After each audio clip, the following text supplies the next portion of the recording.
Good morning student. कैसे हो आप? आई होप सभी ठीक होंगे। और कोविड का समय चल रहा है तो आप अपने हाथों को बहुत अच्छे से धोएं साबुन से। और अगर आप बाहर हो तो सैनिटाइज़र और मास्क का प्रयोग करें। आज मैं आपको पेंटिंग का फर्स्ट चैप्टर समझा रही हूँ और उसका नाम है 300 ईस्वी पूर्व से 600 ईस्वी तक का कला का इतिहास और मूल्यांकन। इस चैप्टर में सिंधु घाटी सभ्यता से लेकर मौर्य वंशावली तक की कला और हस्तकला का विकास जो धीरे धीरे हुआ है वो दिखाया गया है। हड़प्पन युग के जो कलाकार थे वो बहुत उच्च कोटि के थे। अशोक के युग में बहुत अच्छे स्तंभ बनाए गए थे जो भारतीय कला के धरोहर है।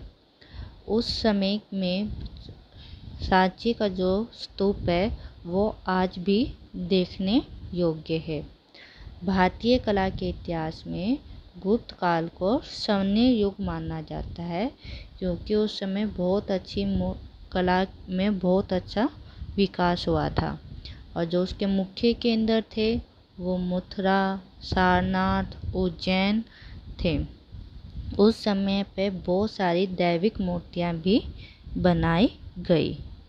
इसी युग के अंतर्गत अजंता की गुफाओं के चित्र बने थे जो आज विश्व प्रसिद्ध है, जो बौद्ध देखने योग्य है। तो इस पीरियड के दौरान आपके सिलेबस में 3 मूर्तियों का वर्णन किया गया है। जो फर्स्ट मूर्ति है आपकी वो है नाचती लड़की की मूर्ति। ठीक है, इसके कलाकार का भी हमें कोई पता नहीं है कि ये किसने बनाई थी और किसने, तो इसलिए हम कलाकार क्या लिखते हैं? अज्ञात। और ये माध्यम यानी कि किस चीज़ से बनी हुई है? ये मूर्ति कांस्य से बनी हुई है। ठीक है, ये मूर्ति एक कांस्य से बनी हुई है यानी कि धातु से बनी हुई है। ये मूर्ति हमें मोहनजोदाड़ो से प्राप्त हुई है। और इसका समय क्या बताया गया है? हड़प्पन काल। और इसका आकार कितना है? लगभग 4 इंच। ये मूर्ति 4 इंच की है और ये अब राष्ट्रीय संग्रहालय दिल्ली में रखी हुई है। अब हम बताते हैं आपको इस मूर्ति की विशेषताएं क्या है। नाचती हुई लड़की कांस्य से की बनी हुई है यानी कि वो एक धातु की मूर्ति बनी हुई है। यह सिंधु घाटी के कलाकारों की कलात्मक और तकनीक कौशल का एक अच्छा उदाहरण है। यह मूर्ति देखने में काफ़ी पतली और लंबी दिखती है। इसमें एक लयात्मकता है। इसे नींव स्तर दिखाया गया है और साथ में ही बाएं हाथ में लगभग कंधों तक चूड़ियाँ पहने हुए दिखाई गई है। जैसे राजस्थान और गुजरात के क्षेत्रों में आजकल के आदिवासी दिखते हैं। और इसने अपना दायां हाथ कमर पर रखा हुआ है और बायां हाथ जांघ पे रखा हुआ है, जिससे यह एक आराम की अवस्था में खड़ी हुई है। और जो इसके बाल है वो जूड़े के तौर पे बंधे हुए हैं और इसकी ऊंचाई लगभग 4 इंच है। सेकंड मूर्ति है आपकी रामपुरवा बुल कैपिटल। इसके भी कलाकार क्या है? अज्ञात। और ये इसका माध्यम यानी कि किससे बनी हुई है? ये पॉलिश किया हुआ बलुआ पत्थर से बनी हुई है। और ये कहाँ से मिली है? रामपुरवा से मिली हुई है, इसलिए इस मूर्ति का नाम रामपुरवा बुल कैपिटल रखा गया था। और ये किस समय में बनी है? ये मौर्य काल में बनी हुई है और ये लगभग 7 फीट ऊंची है। और ये मूर्तियाँ भारतीय संग्रहालय कोलकाता में रखी गई है।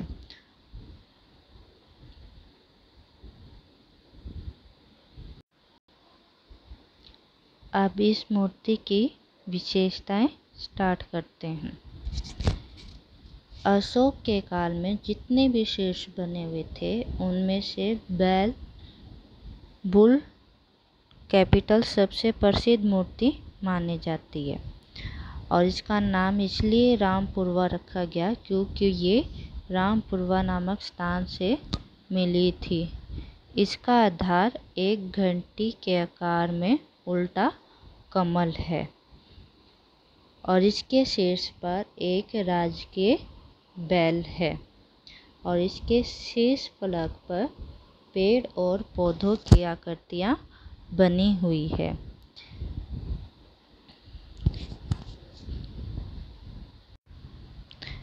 कमल और शीर्ष फलक के ऊपर जो बैल की आकृति है वो हावी होती दिखाई गई है। इस चैप्टर में आपकी जो थर्ड चित्र है वो एक भित्ति चित्र है, अश्वेत राजकुमारी यानी कि ब्लैक प्रिंसेस। तो इसके कलाकार भी अज्ञात है। ये क्या एक भित्ति चित्र है और ये कहाँ है? अजंता की गुफाओं में। ये कहाँ है? अजंता की गुफाओं में। और ये किस समय बनाई गई थी? ये गुप्त काल में बाटक काल की दूसरी शताब्दी से छठी शताब्दी ईस्वी में बनाई गई थी। इसका आकार कितना है? 20 फुट × 6 फुट। और जो इसके कलाकार है वो आपको पता है अज्ञात ही हैं। अब हम इसके चित्र की कुछ विशेषताएं देखते हैं। अश्वेत राजकुमारी। अश्वेत राजकुमारी जो जनता के चित्र बने हुए हैं उनमें से एक सबसे सर्वश्रेष्ठ कृति मानी जाती है। इस चित्र में संगीत और गीतात्मकता का अनुभव होता है। अश्वेत राजकुमारी के अंगों की परिरेखाओं की कोमलता, गर्दन का सूक्ष्म झुकाव तथा सरलता इस चित्र को एक दिव्य विशेषता प्रदान करती है। इस चित्र में जो रेखाएं हैं वो बहुत ही कोमल प्रयोग किए गए हैं और जो गर्दन का थोड़ा सा झुकाव है ये इस चित्र को विशेषता प्रदान कर रही है। और इस चित्र में जिन रंगों का प्रयोग किया गया है वो अत्यंत सहज है। उनमें चटकीलेपन का भाव है। मतलब कि ये कि जो इस मूर्ति में रंगों का प्रयोग किया गया है वो बहुत डल है, यानी कि उसमें कोई ब्राइट कलर यूज नहीं किए हुए हैं। जैसे कि ब्राइट कलर रेड, येलो जो ब्राइट चटकीले होते हैं तो उस रंग का प्रयोग कम किया हुआ है। अब हम फर्स्ट चैप्टर के शॉर्ट क्वेश्चन करते हैं। आपका फर्स्ट क्वेश्चन है, नाचती लड़की की धातु की मूर्ति हमें कहाँ से प्राप्त हुई है? इसका आंसर है मोहनजोदड़ो। नाचती लड़की की ऊंचाई क्या है? लगभग 4 इंच। नाचती लड़की खड़ी हुई है या बैठी हुई अवस्था में है? तो नाचती हुई लड़की खड़ी हुई अवस्था में है। नाचती लड़की ने क्या परिधान पहन रखा है? परिधान मीन्स वस्त्र क्या पहन रखा है? तो वो निवस्त्र दिखाई गई है। नाचती लड़की निवस्त्र है। आपका है सेकंड, अजंता की गुफाएं कहाँ हैं? अजंता की गुफाएं महाराष्ट्र के औरंगाबाद के निकट स्थित है। किस चरण में भगवान बुद्ध को प्रतीक के रूप में दिखाया गया है? हीनयान चरण में भगवान बुद्ध को प्रतीक के रूप में दिखाया गया है। अश्वेत राजकुमारी में किस प्रकार के रंगों का प्रयोग किया गया है। अश्वेत राजकुमारी में सहज रंगों का प्रयोग किया गया है। अजंता के किस चरण में अश्वेत राजकुमारी को बनाया गया? अजंता के चित्रों में महायान चरण में अश्वेत राजकुमारी को बनाया गया। बैल का शीश कहाँ मिला?